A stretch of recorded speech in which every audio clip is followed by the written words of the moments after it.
enjoy the horses, and I just want it to be like that. I don't need anything else to. Yeah, absolutely. Man, I just love the feeling of being on the race course and watching your horse run. And if it wins, well, it's a bonus. It's just an exciting moment, and just to bring people together. To inspire our kids. It's to inspire my working colleagues. It's to inspire my family, and just to inspire people around you.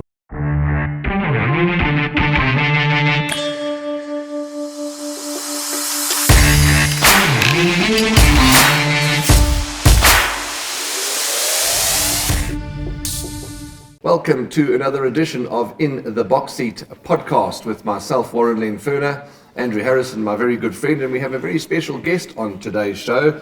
His name is Mr. Sid Moodley, but I'm going to talk to him and introduce him in a moment. So Sid, if you wouldn't mind giving me 2 minutes to just have a go at my co-host over here, and then we'll talk to you and greet you and welcome you officially. So Sid Moodley is our guest today. But before we get to Sid, you obviously lost a bet, or something's happened. There's a big Afrikaans sausage. The divorce? Divorce. Okay, so you were threatened with a divorce, Threatened with the divorce. Afrikaans sausage. Haircuts are cheaper. Haircuts are cheaper.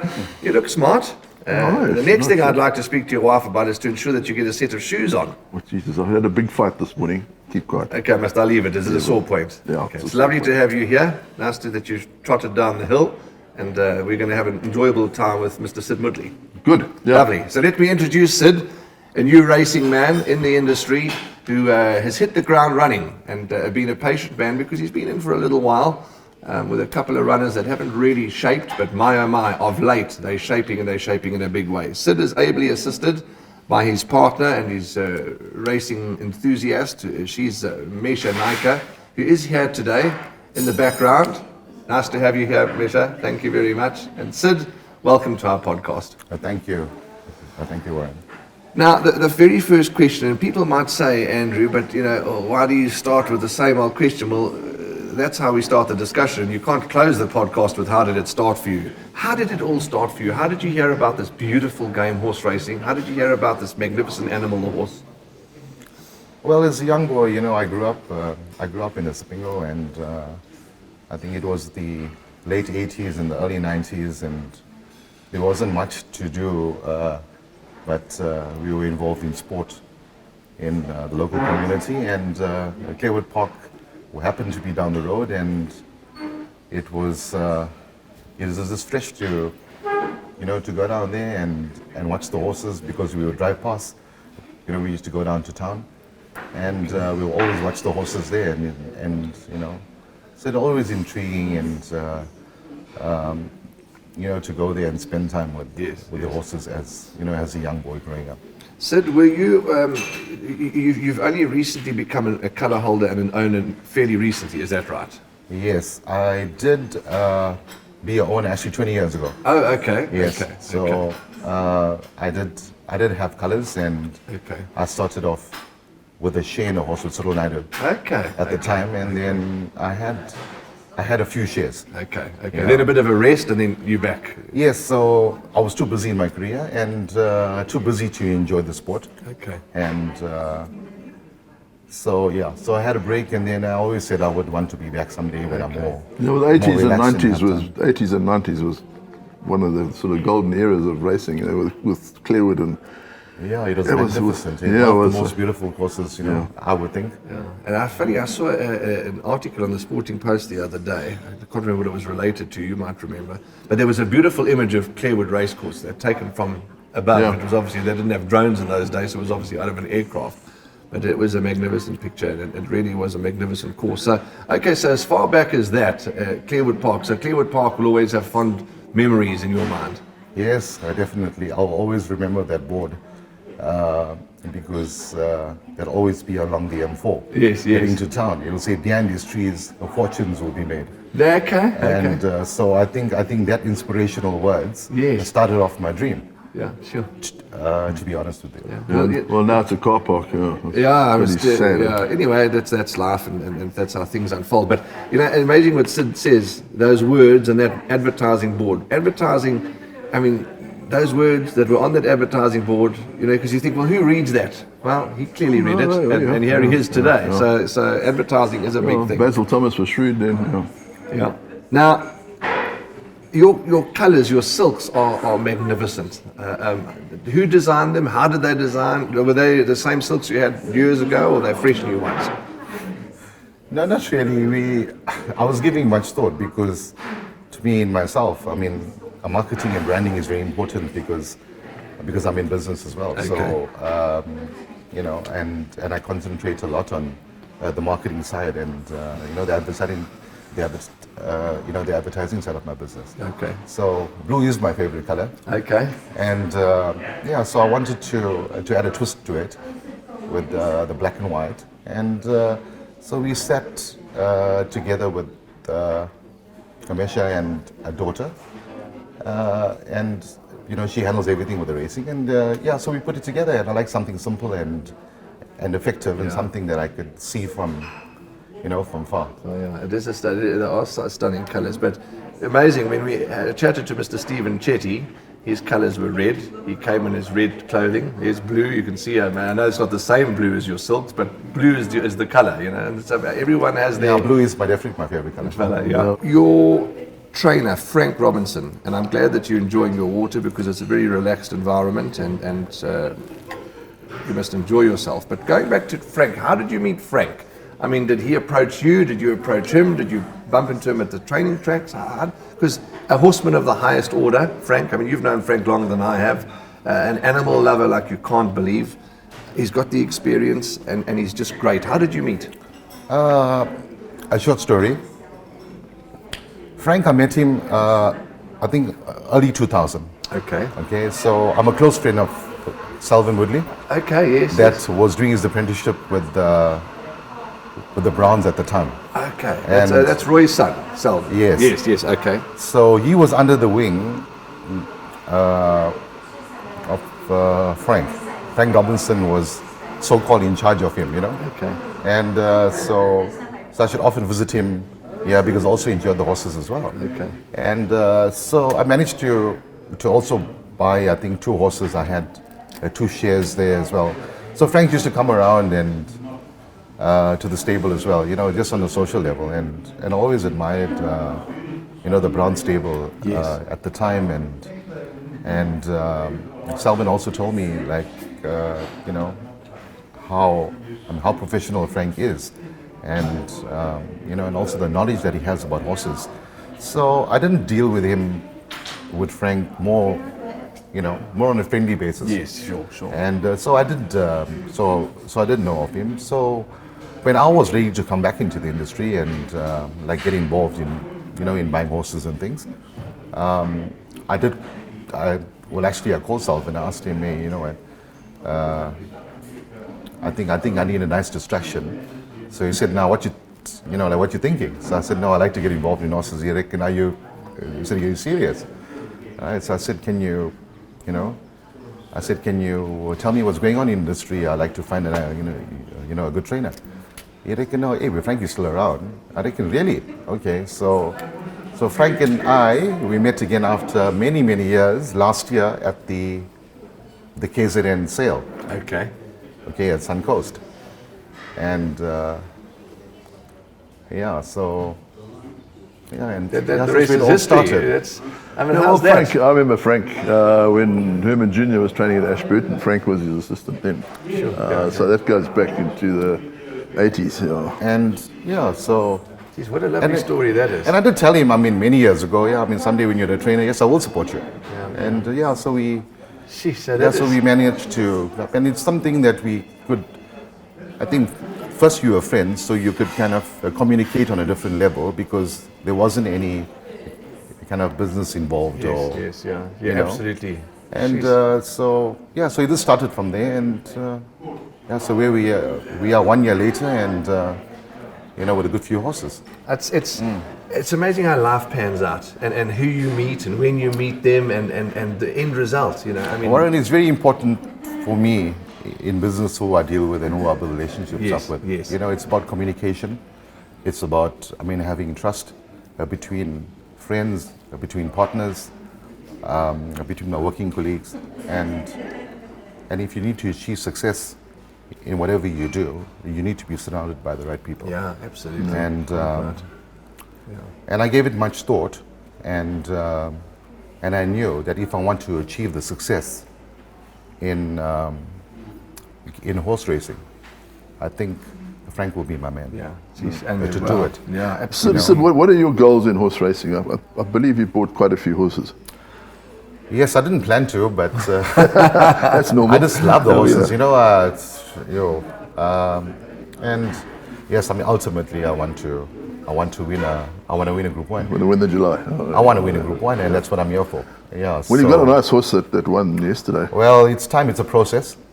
It's a process, and I've been in business for 30 years, and nothing happens overnight. Yeah. It's a slow process. It's a building up process. But yes, I always dream as a young boy, Frank must be holding to my win friend. that He's got a patient one. owner. Yeah, well, that's why I say you've got to be patient, as you say. If you don't, But it's not as easy as you think. No. You need to buy the right horses. Yeah. You need to have the right trainer. Give yourself a chance. Give yourself a proper chance. Yes, exactly, and that's what I did. I just gave myself, a good Proper chance, and I chance, just thought that the way the economy is right now and where the market is right now, I don't think there's a better time for me to come in and give myself that chance. Yeah, sure, Sid. No, that's absolutely outstanding. And you talk about the Group 1 and we're all human beings and we have different feelings, and some are patient, some are not patient, etc. But if you want to make it work, I think you'll agree with me. If you want to make it work, and like many others have, that patience, is and you have been patient, because let's your younger horses have only started running now. So you did have Frank, I know, gave you some shares in the elder horses that were maybe just fun horses, etc. But you still had to be patient to get those babies to where they are today. So you've proven you've already got the patience, and you look forward to the future. Patience is power. Patience is virtue. Yeah. So Yeah, that's my. in horse that's racing, what I believe there's in. two things that most trainers haven't got: is patience and deep pockets. Because what happens? The patience run out. I don't know about the deep pockets, but but The the patience patience we've got. runs out. The money runs out. So that's how you met Frank. Well, that's outstanding. That is fantastic. Now, do you and Frank have a lot of what's the word I'm looking for?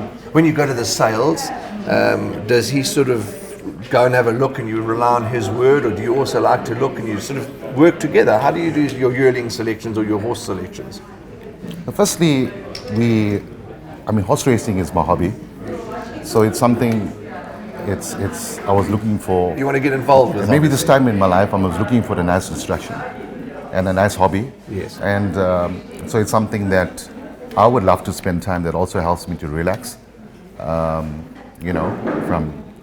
work, and also something to kind of give me some enjoyment. So yes, we sit and we study pedigrees, and I look at, I watch a lot of stuff from Hong Kong, from Dubai racing, from the UK, from around the world, from Australia. So I'll just learn more about horses. And Frank is he's very, he's well clued up with horses. Yeah, absolutely. And so we share that information, and we discuss the pedigrees and what we're looking for. And so it starts off, well, it's like this. So we have a plan, and we work with a plan. And so when we buy horses, we either look for sprinters, or we look for milers, or we look for derby type horses, and we look for certain pedigrees. And so we sit together, like how we're sitting around the table, and we discuss it over a cup of coffee. And so our plan is not short term. It's obviously long term, and we're working towards winning the Grade 1. Yeah, or, the listed races. Well, you've cracked two nice horses, I must admit. So. And believe me, there's from listening to Frank's interview, there's more coming through, and Sid will I'm sure agree. But I think Sovereign State won a good race yesterday. we're going to get to Sovereign State. We're going to talk about it. Talk about it. But because I'm going to forget this comment. Frank said in his interview, when I interviewed him the other day, when we were speaking about Sid, and he said, everybody's like, morning, Clodagh, how are you? Clodagh. That's another lady we need to get onto our podcast, is Clodagh Shaw. The people come into your lives for a reason. And Frank said in his interview, he said, "Shoo, since I've met Sid, he's changed my life." And it's revitalized Frank. It's revitalized his stable. It's revitalized his interest. And it's just wonderful to see. And that must give you much joy too. Yes, usually, in my environment, I like to inspire the people around me, whether the people that work for me, whether the kids in my family, whether friends around, that's around me. And that's my way. I always like to, uplift somebody and make somebody a better person. If I can share that knowledge and impart that knowledge on others, it actually makes me a better person. And I think that's where my success lies. Yeah. And I want to do to the horses. I always dream of winning a Group 1. I always dream of winning listed races. As a young boy, I went to the race courses and I saw champions winning. When you stand and you overlook into the parade ring, and you watch all those champions. And one day, I just said, I'm gonna own a champion, and I want to, win those listed races and those group races. So, yes, it took me time. Sure. But I've been patient. Yeah. And I'm here now. Clearly, so let's see what happens. Absolutely, and it's that's why when we discussed the management team of the podcast, we said Sid's our man because he's in form and we want to hear his story, and we want to be part of the journey. I mean, that's the great joy about racing. Now he's obviously in love with Sovereign State. I am. So let's talk about Sovereign State and the other horse. Just refresh my memory. Mexican Pete. That's right. And there are many others, and we haven't got the time to go through them all, but the talk at the moment, which is your most recent winner yesterday, Sovereign State, went the mile for the first time. Good ride, good gutsy win.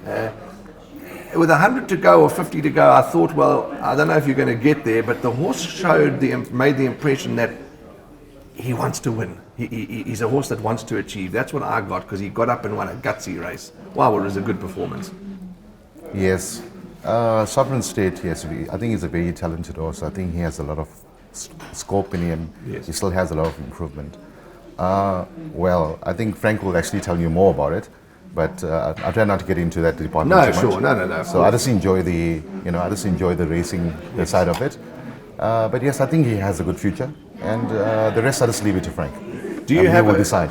I know you've got a couple of horses that have already been racing, but the older ones, etc. But the babies now on the go. Do you have a favourite one? Have you got you and Mesha and the family? Have you got a favourite horse yet, or are they all your favourites? Oh, I just love all the horses. Yeah. Because when we buy them, it's always something special that you see in them. Yes. And you want to. You just take a liking to them. Yeah, so absolutely. Whether they're good at the ability or they don't, or they're still up and coming, they still get their share of their carrots and their apples and their spoils every week, and I just love being around them. And your social media, you can see that you and Mesha and that's just the love for the horse is unbelievable, and that's what owning it and going to the races is one thing, but just spending time with them is another thing. Yeah, well, if you own horses, you must get involved. Absolutely. Otherwise, What's the point? What's the point? Absolutely. Your first winner was Sovereign State. Sovereign State. Okay, and then Mexican Pete was your second. Scottsville. Yes. On Sunday. Tell us about that experience. I mean, you come to the races. I think I did the interview with you, and it was your first win as an owner. I mean, just that feeling. We're trying to market that feeling. We're trying to share that feeling with the world and with the people out there. How was it? I have no words, I promise you. I'm actually still in shock. I never expected it, really. I mean, you asked me the question with 300 meters to go. I mean, what was I thinking?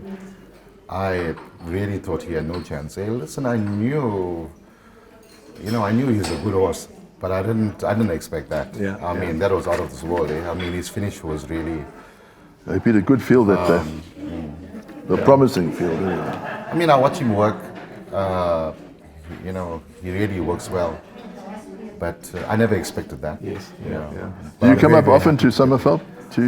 I try to come half a day, once a week, just to come and spend time and just to enjoy the beauty of this place and the trees, and be among the trees and the horses, and I just have a break from my my daily routine. You know the game, if you've certainly, as you say, been interested in it from a long time. It has its highs, and it's very high highs, and of course its lows, and it's very low lows. I mean, as an individual in general, how do you handle your lows? I mean, in business or in life, I mean, if you're going to the races and you expect a horse to do well and it doesn't, I mean, obviously you get disappointed, but do you take it hard on yourself? No, not really. No. I'm always graceful in my wins and my losses. Yes. And I think that's what's important. That's a good thing. So I'm not really much into the punting side of things. So I try not to let my hobby affect my my moods. Yes. So I guess I just enjoy the horses, and I just want it to be like that. I don't need anything else to. Yeah, absolutely. And I just love the feeling of being on the race course and watching your horse run. And if it wins, well, it's a bonus. It's just an exciting moment. And just to bring people together, to inspire our kids. It's to inspire my working colleagues. It's to inspire my family. And just to inspire people around you, to let them know that, there's nothing that's impossible. Yeah, absolutely. And you talk about bringing people together, and that's something I've noticed recently. When you first started coming to the races, it's by no means a criticism. It's an appraisal. It's something that's so good. It was you and Mesha mainly on your own. Then there was kids. Now I see you brought your mom. I think it was your mom to the course, friends and family, and your racing interest party is getting bigger and bigger, which is a wonderful thing. And that's what it's supposed to be. And that was my whole intention. Okay. Because if it's to take a horse like Sovereign State to bring people together, this goes to show what power it has. Yeah, absolutely. And that's what it's about today.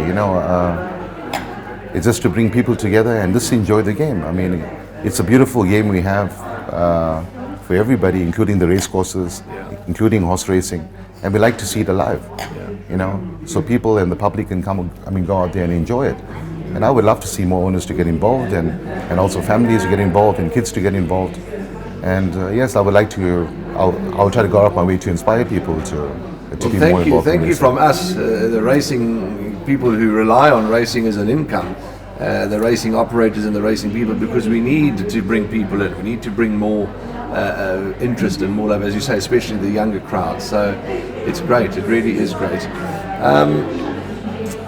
You're a Durban chap. You're a Durban lad. You're born and bred in Durban, as you said. I know you said from the Clearwood area, but I mean, were you always Durban? You've never been in any other province? Yes. Okay. Yes, I'm Durban based. I'm born in Durban, and I grew up in the Sipingo. Okay.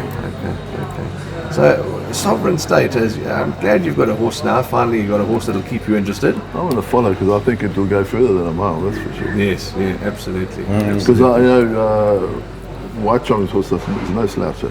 Yeah, the second horse. And then even the third horse was no slouch. The third horse was favourite. Yeah, absolutely. So it was a good, solid win. Absolutely, it was. So we're going to wrap up. But before we wrap up, we're going to shoot some quick fire questions at you. But before we even do that, really, we're just so grateful to have you in the game, and we're so grateful to be part of your love for the sport, and look forward to it, and you and Misha, and just hope that you go from strength to strength and enjoy the journey. Because, Andrew, as you know, it does have its lows, but there are plenty highs too, and it is a wonderful sport. The thrill is unbelievable. You just have to keep your chin up. Absolutely. Chin up and keep going. And listening to Sid, that we have no doubt is what will happen. But let's quickly have a look. There is also some news, which you'll see on the social media platforms. There is a Stallion Day coming up at Summerveld. It's the Rabada Stallion Day, Bloomhill Stud. It's Saturday the 16th. Now, you must also tell yourself and your family to come and join us. So they're having a big champagne breakfast brunch, and Rabada will be here, and guest speakers and all that. So keep an eye on Saturday the 16th, and because we're trying to, they're trying to get as many racing people as possible. So that's Saturday the 16th. Invitations will be made public soon. But let's get on to these podcast questions, these quick fire questions, or these 4 important questions for Sid. And the first one, Sid, is what are some of the must follow rules and values that people around you must follow? Well, it must be trust. It must be punctuality. It must be honesty, and I would say the transparency. Okay. The second question is, what's the biggest misconception somebody may have about you? That I may have probably too much of ego, Okay. but I don't think so. Okay. Fantastic. Looking at yourself now, I'm not going to ask you how old you are, but say you're 35. What advice would you give your younger self? I just maintain my self-control and be patient and just keep going. I never give up. Start again. Yeah. Okay. And then, Sid, what is in your opinion, your greatest strength? And I think you've answered that already in the podcast, but we're doing a different section. What is your greatest strength? I think it's my self-control, and I think my ability to always plan and to always be strategic in my life. Okay, fantastic. And then your weakness. We've all got weaknesses. Many. I've certainly got many. What's your weakness? I would like to think I don't have a weakness, but yeah, I think I love horses too much. Well, that's a good weakness to have, isn't it? It's a darn good weakness to have. Well, anything else to add? Any news? Anything? How's that book review going? I don't know. We'd have to ask Michael how many And he's sold. Michelle, yeah. And we had that podcast. I don't know if you saw. Do you watch our podcast? I'm sure you've seen Yes, it come I up do. here. That podcast we did with Michelle Wing about the jockey study for mental health and all those. I'm not sure if that's the exact terminology, but that podcast that was on last week, she's had a wonderful response. I think we should get her back on again and for a bit of an update. A little bit of an update, yeah. But also, I'd like to get Frank on as well. But we've had Frank before on our podcast, but we'd love to have him again. But let's give him some time. Maybe we'll have him on. No pressure, Frank, when he wins the Group 1. Yeah. No pressure. That could be the right time to have Frankie on. And a great horseman and a great friend of racing is Frank. But nothing else we can add. There's the Hollywood Bets 10-kilometer marathon on Sunday. Are you running? Yeah, I'll do twice, yeah. Sense the sarcasm. Are you running, Sid? No, I let my horse do the running. Okay. Maybe I should do that too, because I've been told I have to run. Oh, good. Yeah, I have to run. Only thing I normally run is the bath. There was the ambulance behind you. Yeah, they better send an ambulance. But yeah, the whole team are laughing. I can run at the bath. I'm very good at running the bath. So now the news, soccer, everything all under control. Lots of racing, good finishes. The game's on. We just The keep game's going. on, yeah. It's good, man, yeah. Okay, lovely. Well, then that's a wrap. We wish Sid and Mesha and your whole family and your whole operation and everyone that's associated with you all the very best. And we look forward to seeing you in the winners' enclosure more and more often. But thank you so much for it. Lovely, Sid. Thanks for Thank coming you, on the show. Andrew. Appreciate it. Thank you. That's a wrap from us in the box seat. Thank you for your support, and just remember always be safe, love one another, and we will see you as always. Where are we going to see you? In the number 1 box. Yes, we'll see you in the number 1 box With Sid Moodley. with Sid Moodley. Yeah.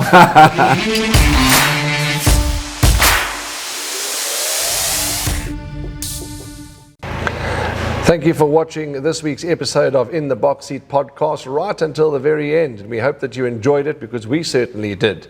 If you missed last week's podcast, In the Box Seat podcast with Andrew and myself, please go and watch it here. And last week's episode will be right there for you to go and enjoy and watch, as we know you will certainly enjoy In the Box Seat podcast from last week.